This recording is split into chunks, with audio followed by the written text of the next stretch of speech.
अस्सलाम वालेकुम दोस्तों, कैसे हैं आप सब लोग। उम्मीद करती हूँ खैर खैरियत से होंगे। दोस्तों आज मैं आप लोगों के लिए लेकर आई हूँ बहुत ही मज़ेदार सी बीफ चटखारा बोटी बनाने की रेसिपी।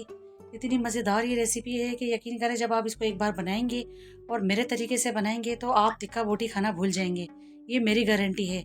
इतनी मज़ेदार ये बोटी बनकर तैयार होगी और बकरीद स्पेशल के हवाले से है ये रेसिपी। तो आपने इसको ट्राई ज़रूर करना है और इसका फीडबैक भी मुझे देना है कि आपको कैसी लगी।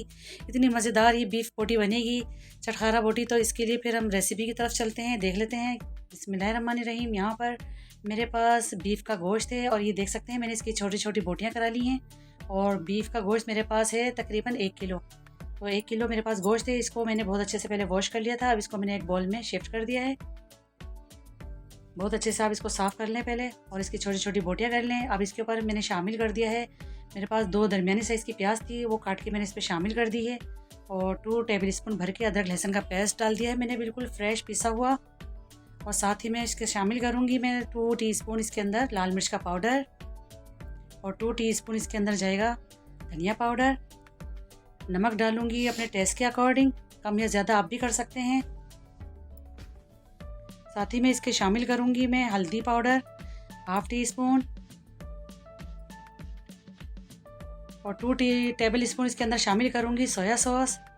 2 टेबल इसके अंदर भर के शामिल करेंगे हम सोया सॉस के। और 2 टेबल स्पून इस पे जाएगा चिली सॉस। चिली सॉस भी इसके अंदर शामिल करेंगे हम 2 टेबल स्पून। और साथ ही में इसके डालूँगी मैं सिरका वाइट विनेगर, वो भी 2 टेबल स्पून इसके अंदर जाएगा। अब ये तीनों फ्लेवरिंग एजेंट इसके अंदर चले गए हैं। तो अब इसके साथ ही हम शामिल कर देंगे 1/4 टीस्पून इसके अंदर मैं शामिल करूँगी अजवाइन।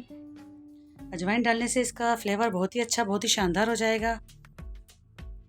और 2 चुटकी इसके अंदर शामिल करूँगी फूड कलर। इससे क्या होगा कि हमारी बोटी का कलर बहुत खूबसूरत हो जाएगा, जो देखने में भी बहुत खूबसूरत लगेगी। अब कर लेती हूँ मैं सबसे पहले इसको मिक्स। इसकी मैं मिक्सिंग कर लेती हूँ पहले बहुत अच्छे से।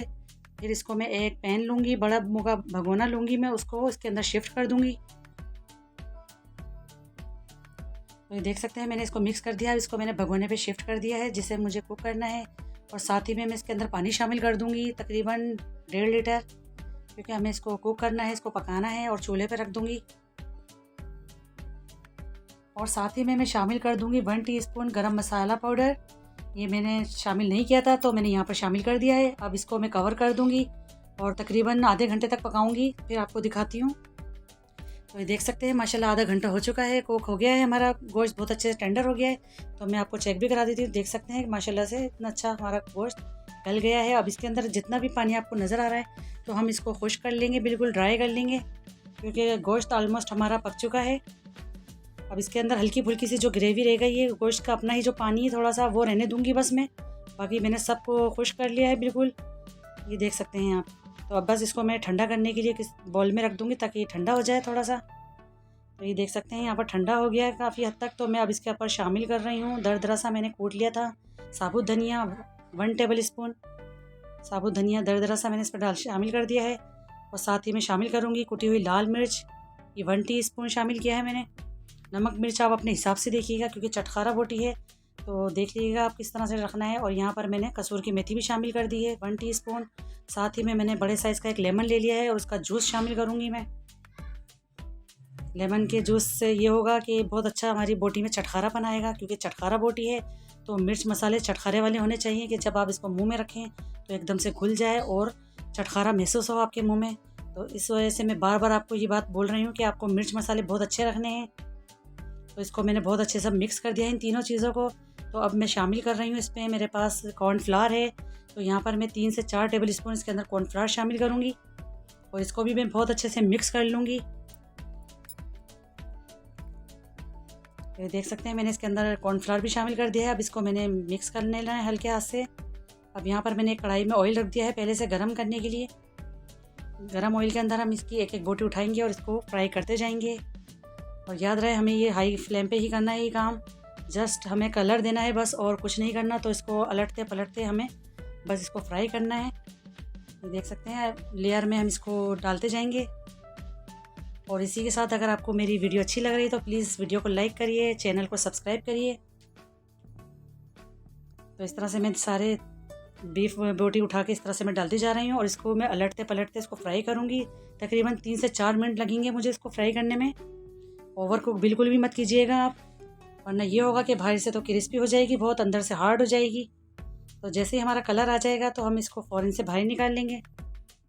माशाल्लाह से बहुत अच्छे लुक के साथ ये देखें कितना शानदार सा कलर आ रहा है, गोल्डन सा, और इतनी क्रिस्पी लग रही है देखने में माशाल्लाह, बहुत बेहतरीन लग रहा है कि मुंह में पानी आ रहा है देखते ही।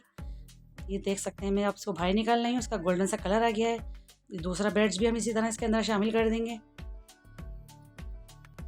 और आपके माइंड में यही सवाल आ रहा होगा कि अंदर से ये हार्ड हो गई होगी, लेकिन ऐसा बिल्कुल भी नहीं, क्योंकि हम इसको चेक करके भी दिखाएंगे, आपको तोड़ कर दिखाएंगे, आपको चेक कराएंगे। ऐसी बात बिल्कुल भी नहीं है, बहुत ही अंदर से जूसी होगी इंशाल्लाह। आप इसको मेरे कहने से एक बार ज़रूर ट्राई कीजिएगा, आपको आपकी फैमिली मेम्बर्स को बेहद पसंद आएगी। तो ये देख सकते हैं दूसरा बैच भी मैं इसी तरह निकाल रही हूँ। बस अलटते पलटते हमको फ्राई करना है, बहुत ज़्यादा कुक बिल्कुल भी नहीं करेंगे। जैसे ही क्रिस्पी हो जाएगी, गोल्डन कलर आ जाएगा, हम इसको फ़ौरन से बाहर निकाल लेंगे। तो ये देख सकते हैं माशाल्लाह से कितनी ज़बरदस्त लुक के साथ मैं इसको फ्राई कर रही हूँ। तो चलिए अब मैं इसको दिखाती हूँ आपको सर्व करके। तो ये देख सकते हैं माशाल्लाह से कितनी ज़बरदस्त लुक के साथ ये बनके तैयार हुई है हमारी बीफ चटखारा बोटी। यकीन करें जब आप इसको खाएंगे तो आप तिक्का बोटी खाना भूल जाएंगे, इतनी मज़ेदार, इतनी चटखारेदार बनकर तैयार हुई है। तो अभी बहुत ज़्यादा गर्म है क्योंकि आग से पक के निकली हैं अभी ये। तो मैं इसको आपको तोड़कर ज़रूर दिखाऊँगी ताकि आपके माइंड में कोई सवाल रह ना जाए। तो सबसे पहले आप इसकी खूबसूरती देखिए, इसकी लुक चेक करिए, कितना शानदार कलर के साथ ये बनकर तैयार हुई है। ये देख सकते हैं, क्योंकि खूबसूरती पे तो नो कम्प्रोमाइज़। अभी बहुत ज़्यादा गर्म है, मेरे हाथ बहुत जल रहे हैं, ना ही पकड़ा जा रहा है। तो मैं इसको फिर भी आपके लिए तोड़कर ज़रूर दिखाऊंगी इसको मैं। तो ये देखें माशाल्लाह कितनी ज़बरदस्त, कितनी जूसी नज़र आ रही है। यकीन करें भाप निकल रही है और मेरे हाथ बहुत जल रहे हैं।